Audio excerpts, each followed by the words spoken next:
దేవుని నామానికి మహిమ కలుగునుగాక. మీ అందరికీ నా వందనాలు. ఈరోజు దీనుల కోసం ఏం చేయాలి అని నేను ఆలోచిస్తూ నడుచుకుంటూ వెళ్తున్నాను. ఆ టైంలో నాకు ఆ పచ్చడిలు అమ్ముకున్న ఆవిడ కనిపించింది అనమాట. అవి తీసుకొని ఇంకా వాళ్ళకి దాంట్లోకి ఏం తీసుకోవాలనుకున్నప్పుడు మార్కెట్లో ఈ గోంగూర కనిపించింది. రెండిటి కాంబినేషన్ చాలా బాగుంటుంది కదా. వాళ్ళు వండుకోవాలంటే వండుకోలేరు. ఇది మనకు చిన్న విషయంగా ఉండొచ్చు, ఎప్పుడు వండుకునేదే కదా, ఇది పెద్ద విషయం ఏముంది మాకు చెప్పడానికి అని. కానీ వాళ్ళకి ఇది పెద్ద విషయం, వాళ్ళకి ఇష్టమైంది కూడా. అని నాతో కూడా ఒక ఆవిడ అంది, ఎప్పుడైనా ఇది వండితే బాగుండు అని. అది నాకు గుర్తొచ్చింది. వెంటనే అవి తీసుకుని మేము ప్రార్థన చేసి వంటను ప్రారంభించాము. అత్తయ్య గారు కూడా సహాయం చేశారు, ఇంకా చెల్లి కూడా హెల్ప్ చేసింది. వంటకు కావాల్సిన ఏర్పాట్లన్నీ ప్రారంభించేసాము.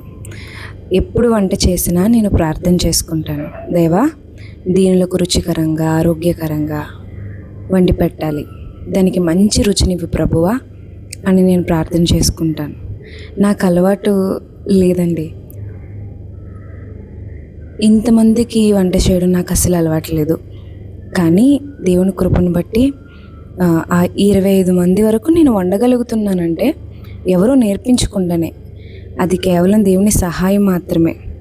ఈరోజు అత్తయ్య వచ్చారు, కానీ ఎప్పుడూ నేనే చేస్తాను. భోంచేసేవాళ్ళు కూడా చాలా బాగుందమ్మా అన్నప్పుడు నాకు చాలా సంతోషంగా అనిపిస్తుందండి. అపోస్తుల కార్యంలో ఆ రోజు అన్య భాషలు మాట్లాడడానికి దేవుడు వారికి సహాయం చేసినట్లుగా నాకు అంతమందికి వంట చేయడం రాకపోయినా తన పిల్లల కోసం మరి ఆయన నాకు ఇచ్చిన జ్ఞానాన్ని బట్టి దేవునికి కృతజ్ఞతలు చెల్లిస్తున్నాను. ఇక్కడ సహాయం చేస్తున్న చెల్లిని మీరు జ్ఞాపకం చేసుకోండి. తన పేరు శిరీష. తనకి 3 ఆడపిల్లలు ఉన్నారు. వారి భవిష్యత్తు కోసం, తన భర్త కోసం వాళ్ళు బాగుండాలని, తను చేస్తున్న సహాయాన్ని బట్టి దేవుడు తను దీవించాలని తన కోసం మీరు ప్రార్థన చేయండి.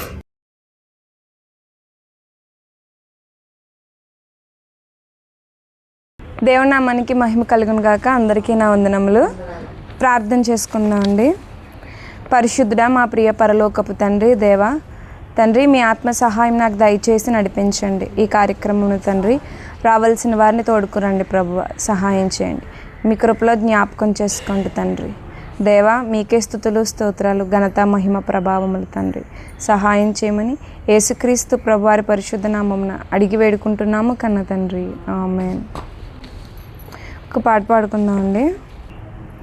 యుద్ధము యెహోవాదే, యుద్ధము యెహోవాదే, యుద్ధము యెహోవాదే, యుద్ధము యెహోవాదే. ప్రార్థన చేసుకుందామండి. వాక్య నిమిత్తము. మహాగణుడా సర్వశక్తిమంతుడా దేవానాయన, మాట్లాడుచున్న నాకు మీ ఆత్మ సహాయం దయచేసి నడిపించండి. నాయన వింటున్న వారి హృదయాలు కదిలింపచేయమని మా రక్షకుడైన యేసుక్రీస్తు ప్రభువారి పరిశుద్ధ నామమున అడిగి వేడుకుంటున్నాము కన్న తండ్రి, ఆమేన్. అపోస్తలుల కార్యములు 3వ అధ్యాయం 11వ వచనం నుంచి చదువుతున్నాను. వాడు పేతురును యోహాను పట్టుకొని ఉండగా ప్రజలందరూ విస్మయం ఉంది. సొలొమోను తన మండపములో ఉన్న వారి యొద్దకు గుంపుగా పరిగెత్తి వచ్చారు. పేతురు దీన్ని చూచి ప్రజలతో ఇట్లన్నాడు, ఇశ్రాయేలు వారలారా, మీరు వీని విషయమై ఎందుకు ఆశ్చర్యపడుచున్నారు? మా సొంత శక్తి చేతనైనను భక్తి చేతనైనను నడుమను వీనికి బలమిచ్చినట్లుగా మీరెందుకు మా తట్టు తేరి చూచుచున్నారు? అబ్రహాం, ఇస్సాకు, యాకోబు అని వారి దేవుడు అనగా మన పితరుల దేవుడు తన సేవకుడైన యేసును మహిమపరిచి ఉన్నాడు. మీరు ఆయనను అప్పగించిరి. పిలాతు ఆయనను విడుదల చేయుటకు నిశ్చయించినప్పుడు మీరు అతని ఎదుట ఆయనను నిరాకరించిరి. మీరు పరిశుద్ధుడును నీతిమంతుడైన వారిని నిరాకరించి నరహంతకుడైన మనిషిని మీరు అనుగ్రహింపమని అడిగితిరి. ఏమండి, ఇక్కడ మీరు జీవాధిపతిని చంపితిరి కానీ దేవుడు ఆయనను మృతుల్లో నుండి లేపాను. ఇక్కడ ఏం జరుగుతుందంటే, పగలు ఇంచుమించు 3 గంటల వేళప్పుడు పేతురు యోహాను దేవాలయంలోకి వెళ్తారండి. వారు దేవాలయంలోకి వెళ్ళినప్పుడు పుట్టిన మొదలుకుని కుంటివాడైన ఒక మనుషుడు ఉంటాడు. అంటే పుట్టినప్పటి నుంచి అతను కుంటివాడు అన్నమాట. ఆ కుంటివాడికి స్వస్థతనిస్తారు. ఏమిస్తారండి? స్వస్థతనిస్తారు. వాడు దేవాలయంలో భిక్ష అంటే అడుక్కోవడం అంటారు కదా, భిక్ష మెత్తుకుంటూ ఉంటాడు ఆ కుంటివాడు, పుట్టుకతోనే కుంటివాడు అన్నమాట. వీళ్ళు ప్రార్థన చేసుకోవడానికి వెళ్ళారు. ఆ గుడ్డివాడేమో భిక్ష అడడానికి ప్రతిదినం అక్కడికి వెళ్ళేవాడు అన్నమాట. అప్పుడు పేతురు యోహాన్లు మరి అతన్ని స్వస్థపరిచినప్పుడు ప్రజలందరూ ఆశ్చర్యపడిపోయి పేతురు యోహాన్ల దగ్గరికి వచ్చేసారంట. అప్పుడు పేతురు గారు ఏమంటున్నారంటే, మీరు మమ్మల్ని చూసి ఎందుకు ఆశ్చర్యపడుతున్నారు? మా శక్తి చేత ఆ కుంటివాడిని బాగు చేశామా? మా భక్తి చేత ఆ కుంటివాడిని బాగు చేశామా? లేదే. మరి ఎలా బాగు చేశామంటే, మీరు చంపిన యేసుక్రీస్తు వల్లనే మేము ఈయనకి స్వస్థతనిచ్చాము అని చెప్తున్నారు. ఈ వాక్యం మీకు ఎందుకు చెప్తున్నాను అంటే, ప్రియమైన వారలారా, మీ జీవితంలో కార్యక్రమం జరిగినప్పుడు, మీ జీవితంలో గొప్ప కార్యం జరిగినప్పుడు, అద్భుతం జరిగినప్పుడు, మీకు మేలు జరిగినప్పుడు మనుషుల వైపు చూడకండి.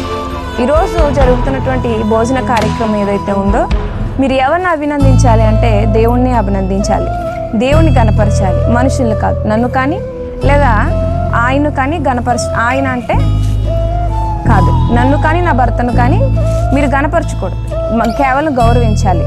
మీరు ఎవరిని గణపరచాలంటే దేవుని గణపరచాలి. ఇక్కడ ప్రజలు ఏం చేశారంటే, కుంటివాణ్ణి బాగు చేసింది పేతురు యోహాన్లు అనుకుని వాళ్ళు చుట్టూ అలా ఆశ్చర్యంతో చూస్తున్నారంటండి. పరిగెత్తుకుని వచ్చేసి గుంపులుగా వాళ్ళ చుట్టూ తిరిగితే వాళ్ళు అంటున్నారు, మీరు మా చుట్టూ ఎందుకు ఉన్నారు? మీరు మా దగ్గరికి ఎందుకు వచ్చారు? మీరు పరిగెత్తుకుని దేవుడి దగ్గరికి వెళ్ళండి అని.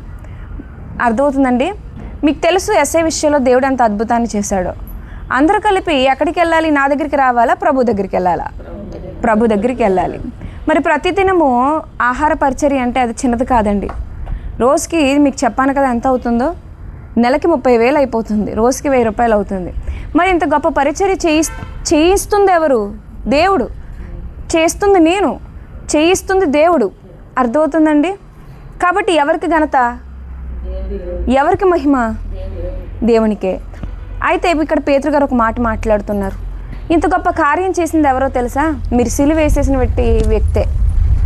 అవును, మన జీవితంలో కార్యాలు దేవుడు చేస్తాడు, కానీ దేవుణ్ణి మన మాటలతో ఎప్పుడు మనం సిలువేస్తూ ఉంటాం, మన చేతలతో సిలువేస్తూ ఉంటాం, ఆయనకి ఇష్టం లేని పనులు చేస్తూ ఉంటాం, ఆయనకి ఇష్టం లేకుండా బ్రతుకుతూ ఉంటాం, కానీ ఆయన కార్యాలను మనం ఆనందపడుతూ ఉంటాం.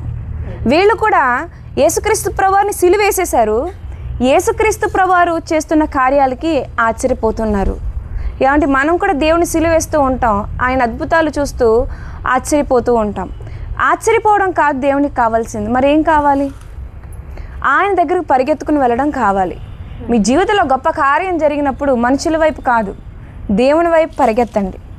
దేవుని సిలువేయడం మానేయండి. ఆయన కార్యాలు చూసి అయ్యో బాబోయ్ దేవుడు ఎంత గొప్పోడో అని ఆగిపోవడం కాదు.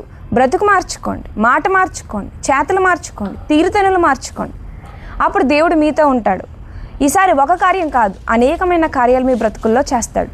మీలో ఎంతమందికి ఈ విషయం అర్థమైంది? మీకు అందరికీ నేను చెప్పే మాటలు అర్థమయ్యాయండి? అందరికీ అర్థమయ్యాయి కదా?